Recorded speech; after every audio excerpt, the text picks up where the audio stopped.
everyone, Elizabeth here. I'm trying to get rid of my cat to do this video, but I'm just going to start it anyways. I wanted to share some thoughts in regards to the thoughts of destruction and creation. I did a video on this a few years ago, but I don't really know if it was the best video that I did or my thoughts weren't that formulated. However, if you're looking at energy or consciousness, you have two sides of the coin. You have creative or creation energy, and then you have more destructive energy. There is different forms of consciousness that goes around both of them, and most people believe you cannot have a creation without destruction, that they're both intermixed with each other. So if you're kind of looking at something like Mount St. Helens that erupted and destroyed the natural flora and fauna and just the local region of that part of Washington state, it destroyed everything. However, with little pockets of water that remained there, like a little pond, life ended up recreating itself. So some people believe you can't have one without the other. It's all intermixed, kind of like a yin-yang.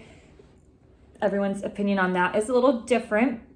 However, I believe when you're navigating through this life, you can really start to look at whether your actions or intentions can come from more of the creative side, creation side, the building up, which is generally known more from the light or from our higher source.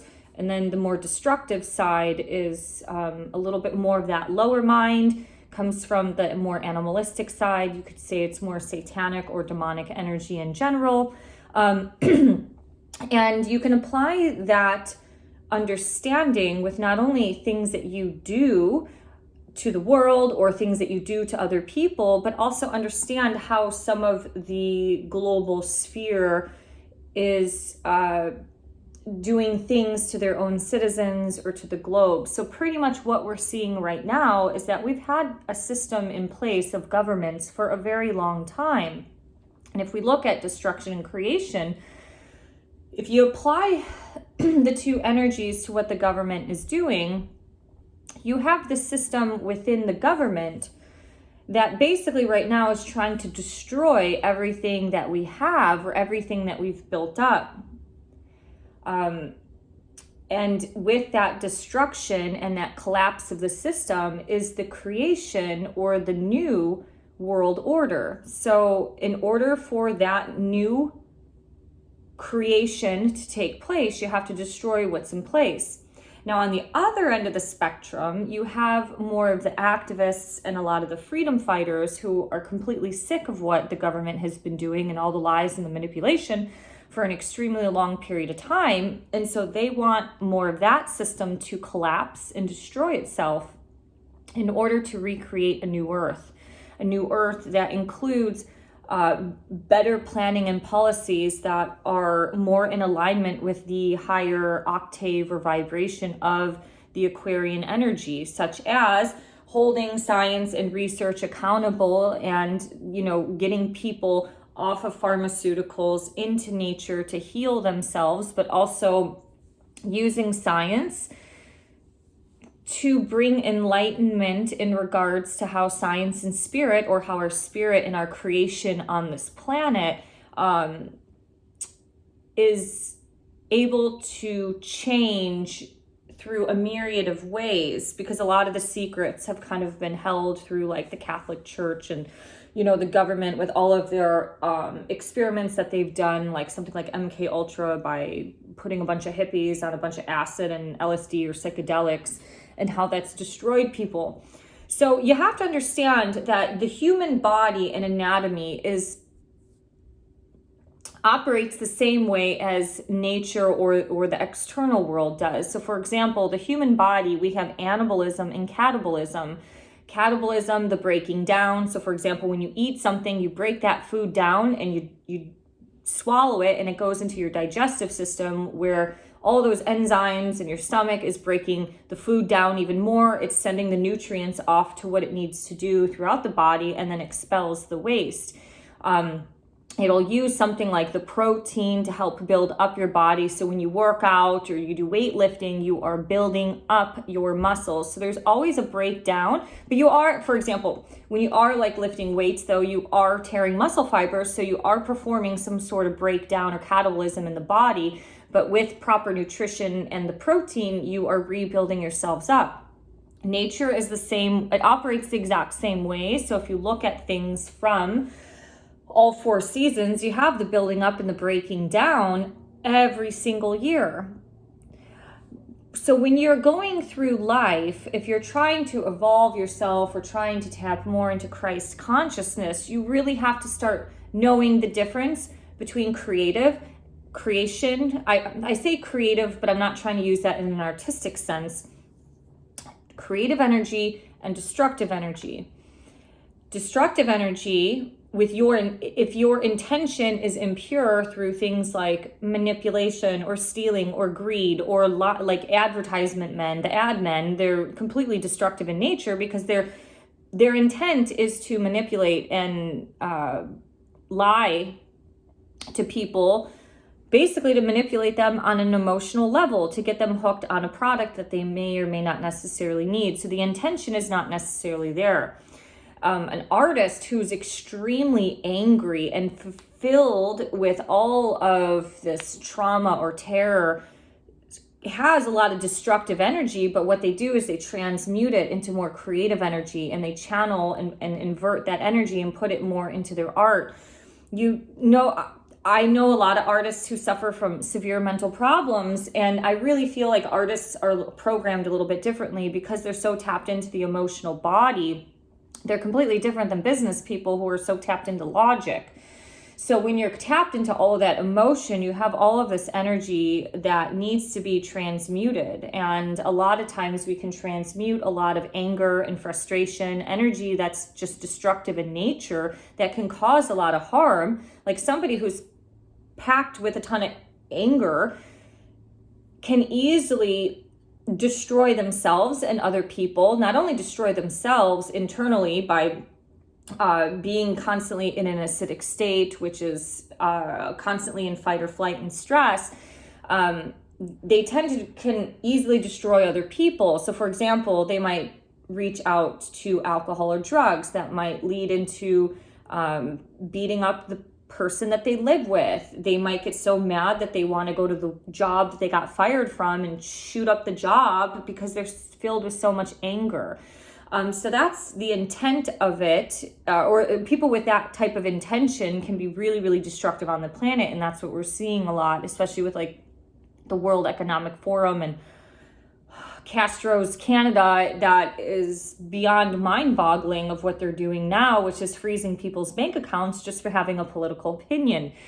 So if you want to channel more of, God created everything, right? So satanic, demonic energy just has that more destructive nature about it. It's almost like a tornado that just has no target. It's just, running on full emotion, just flipping stuff out in the way, ruining houses, ripping up trees. So if you feel like you're kind of filled with that, you kind of want to aim to the other end of the spectrum, more into that transmutation. Things like yoga and meditation, sports and athletics, nature walks, sound baths, all of these things can help you get back into that more positive way, or just even say art therapy in general. But destruction and creation are the two sides of the coin. So you can go through life choosing to build up and or destroy people, right? So you could either hurt people or you can live a life of no harm, really trying to help out.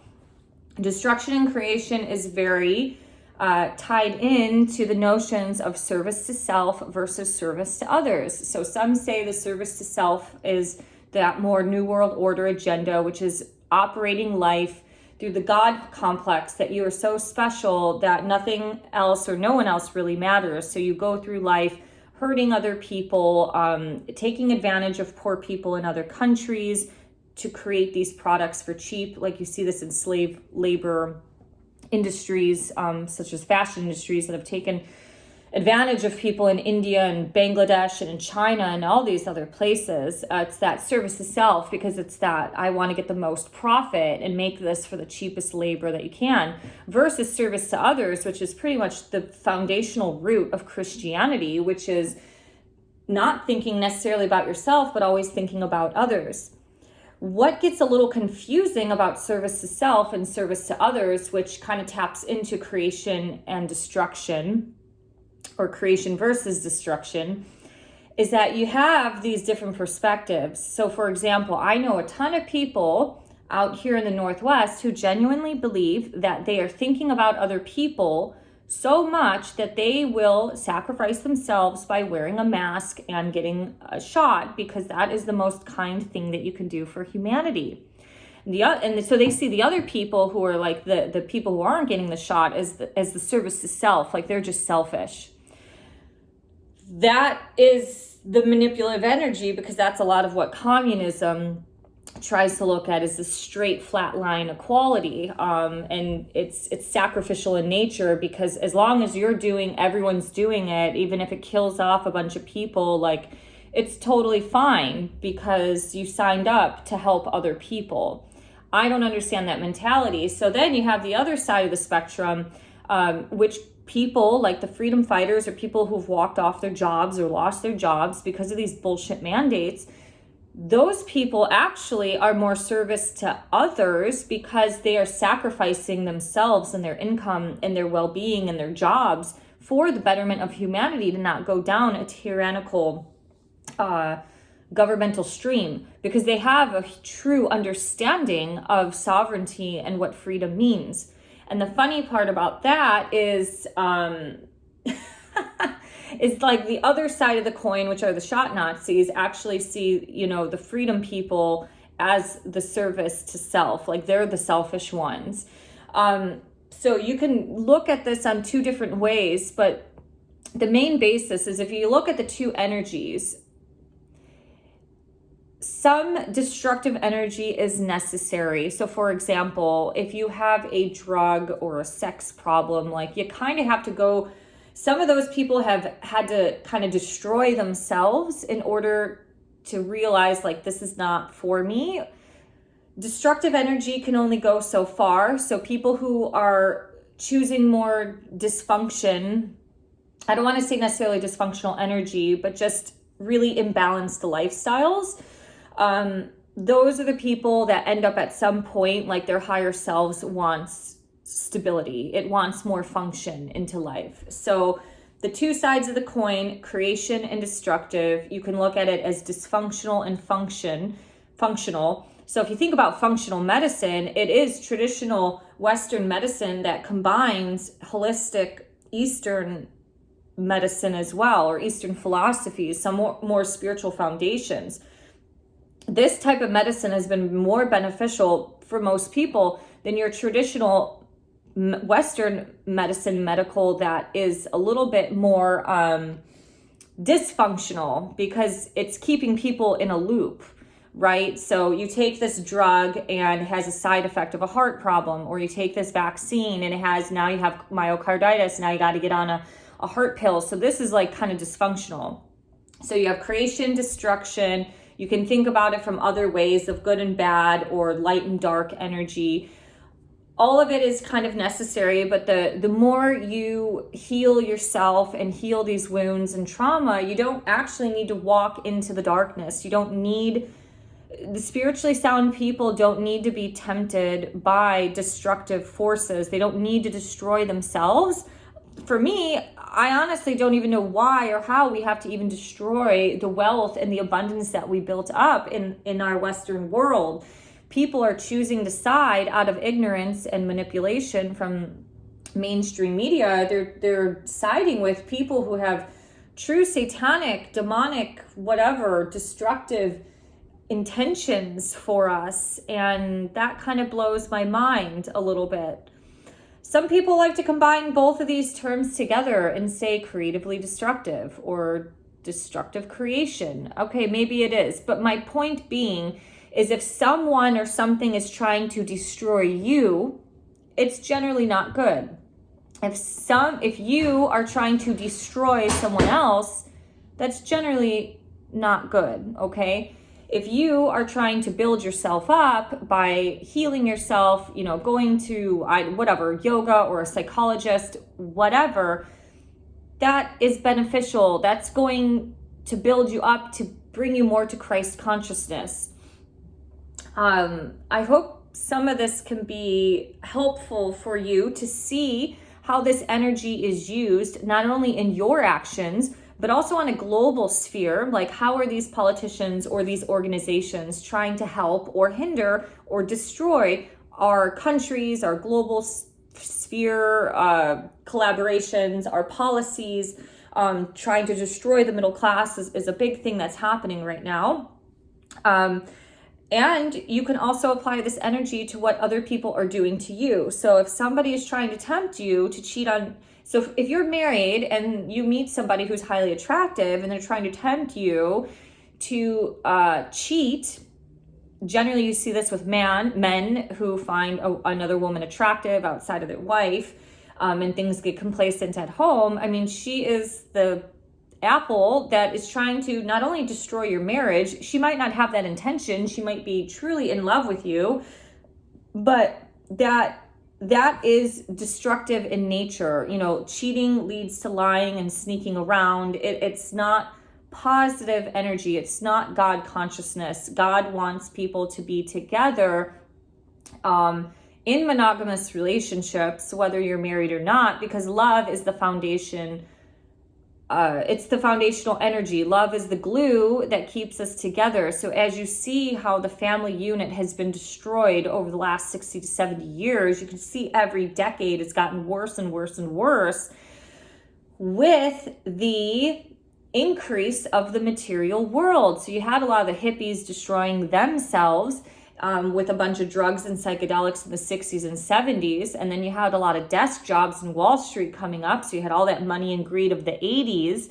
And, things have just gotten more technologically advanced. You can see how technology has destroyed us. It's kind of like, what are you consenting to, and what type of world do you want to live in? But also, what type of actions do you want to have? Do you want to help people, or do you want to harm people? I believe in living a life of no harm and putting good things on the planet, but I believe in also not taking any shit, because that is what a warrior is.